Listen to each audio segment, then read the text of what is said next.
उसे उसकी औकात दिखा दो। दूसरी कहती है, समय सबसे बड़ा उत्तर देगा।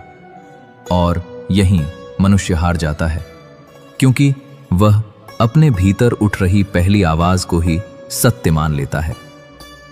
श्री कृष्ण अर्जुन की इस अवस्था को देख रहे थे। उन्होंने तुरंत समाधान नहीं दिया। उन्होंने पहले अर्जुन के मन को स्वयं से मिलने दिया।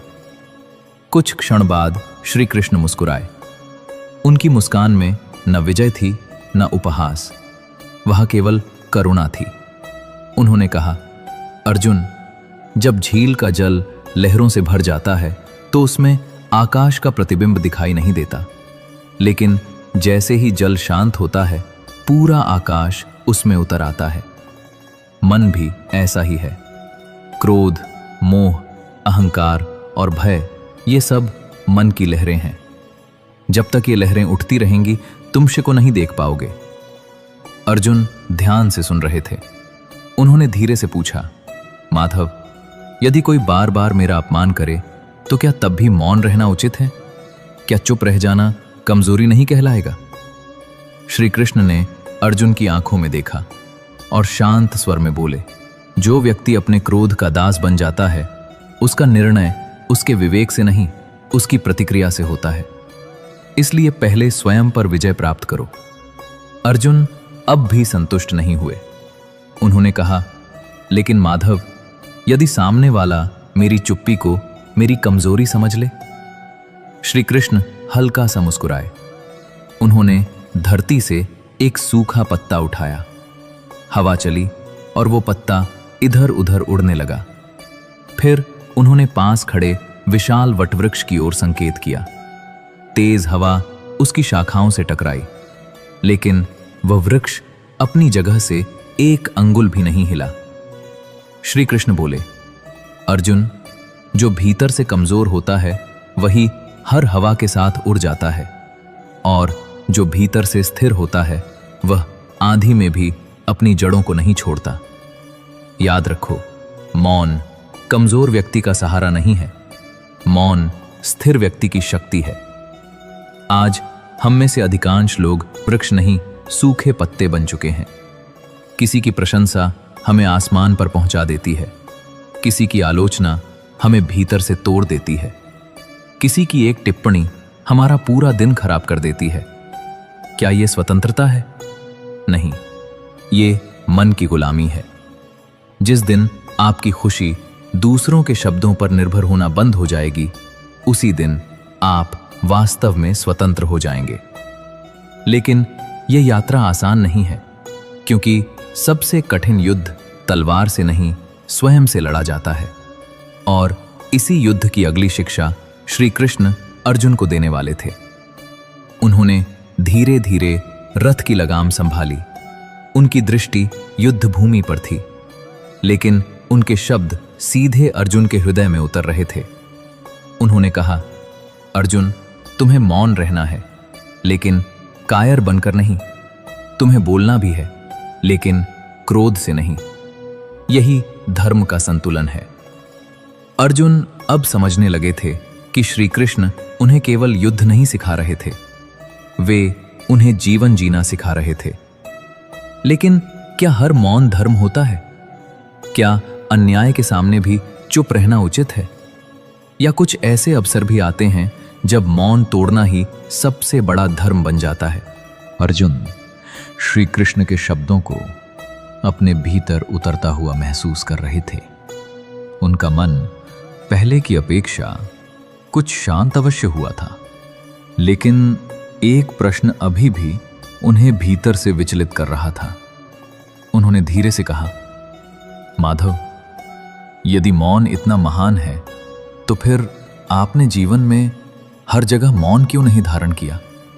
जब अधर्म बढ़ा तब आपने बोला, जब द्रौपदी का अपमान हुआ तब आपने उसका सम्मान बचाया, जब धर्म संकट में पड़ा तब आपने मार्ग दिखाया, और आज आप मुझे मौन की शिक्षा दे रहे हैं। क्या इन दोनों बातों में विरोध नहीं है? कुछ क्षणों तक श्री कृष्ण मौन रहे। उनकी दृष्टि दूर क्षितिज पर टिक गई। सूर्य अब और ऊंचा उठ चुका था। हवा धूल को अपने साथ उड़ा रही थी।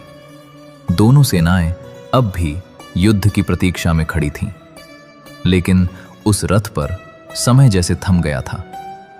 श्री कृष्ण ने धीरे से मुस्कुराते हुए कहा, अर्जुन, यही वो प्रश्न है जिसका उत्तर यदि मनुष्य समझ ले तो उसके जीवन के अधिकांश संघर्ष समाप्त हो जाएं। उन्होंने धरती से एक छोटा सा बीज उठाया, उसे अपनी हथेली पर रखते हुए बोले, क्या तुम जानते हो इस छोटे से बीज में एक विशाल वटवृक्ष छिपा है? अर्जुन ने आश्चर्य से उस बीज को देखा। उन्होंने कहा, हाँ प्रभु, लेकिन अभी तो यह केवल एक बीज है। श्री कृष्ण ने स्नेह से कहा, ठीक वैसे ही जैसे हर शब्द केवल एक शब्द नहीं होता, उसके भीतर भविष्य छिपा होता है। एक कठोर शब्द घृणा का वृक्ष बन सकता है, एक प्रेमपूर्ण शब्द जीवन भर का विश्वास बन सकता है, और एक समय पर रखा गया मौन कई विनाशों को रोक सकता है। अर्जुन ध्यानपूर्वक सुन रहे थे। श्री कृष्ण आगे बोले, मौन तब तक श्रेष्ठ है जब तक वह अहंकार को शांत कर रहा हो, लेकिन यदि किसी निर्दोष पर अन्याय हो रहा हो और तुम्हारा मौन उस अन्याय को बढ़ा दे तो वह मौन धर्म नहीं, पलायन है। अर्जुन की आंखें फैल गईं। उन्हें पहली बार मौन का वास्तविक अर्थ समझ आने लगा। श्री कृष्ण ने कहा, याद रखो अर्जुन, धर्म हमेशा संतुलन का नाम है। जहां क्रोध बोल रहा हो वहां मौन श्रेष्ठ है, लेकिन जहां सत्य दबाया जा रहा हो वहां मौन सबसे बड़ा अपराध बन सकता है। इन शब्दों ने अर्जुन के भीतर एक नया द्वार खोल दिया। उन्हें समझ आने लगा कि मौन हर परिस्थिति का उत्तर नहीं है, बल्कि ये विवेक का विषय है। आज हमारे जीवन में भी यही भूल होती है।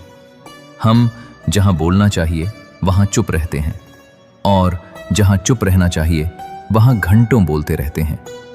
कोई हमारे परिवार में कटु शब्द बोल दे तो हम दिनों तक प्रतिक्रिया देते रहते हैं, लेकिन जब किसी अपने का मन धीरे धीरे टूट रहा होता है तब हमारे पास दो सांत्वना के शब्द भी नहीं होते। हम अजनबियों से बहस कर लेते हैं, लेकिन अपने माता पिता से शांत होकर 5 मिनट बात नहीं कर पाते। हम दुनिया को उत्तर देने में इतने व्यस्त हो जाते हैं कि अपने ही लोगों को सुनना भूल जाते हैं। यही कारण है कि आज लोगों के पास सुविधाएं बहुत हैं, लेकिन शांति बहुत कम है। कुछ देर बाद कुरुक्षेत्र की दिशा से एक तेज शंखनाद सुनाई दिया। युद्ध अब अधिक दूर नहीं था। अर्जुन ने एक गहरी सांस ली। उनका चेहरा अब पहले जैसा भयभीत नहीं था, लेकिन उनके भीतर एक और प्रश्न जन्म ले चुका था। उन्होंने कहा, माधव, यदि किसी का अपमान बार बार सहना पड़े, यदि लोग हमारी चुप्पी को हमारी कमजोरी समझने लगे, तो उस समय मन को कैसे स्थिर रखा जाए?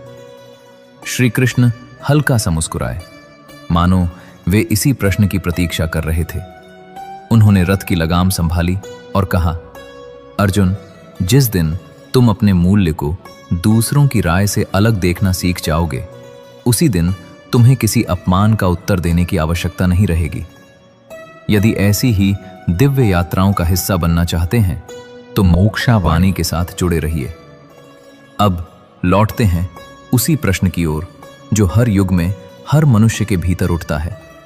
क्या सम्मान दूसरों से मिलता है या वह भीतर से जन्म लेता है? और यही प्रश्न श्री कृष्ण एक ऐसी कथा के माध्यम से समझाएंगे जो अर्जुन का जीवन ही नहीं, आपका जीवन भी बदल सकती है। रथ धीरे धीरे कुरुक्षेत्र की विशाल भूमि पर आगे बढ़ रहा था। चारों ओर हजारों योद्धा अपने अस्त्रों को अंतिम बार देख रहे थे। किसी की आंखों में विजय का स्वप्न था, तो किसी के भीतर मृत्यु की आहट। लेकिन अर्जुन का मन अब भी एक ही प्रश्न पर ठहरा हुआ था। सम्मान क्या वो दूसरों से मिलता है या मनुष्य उसे अपने भीतर पैदा करता है? कुछ देर तक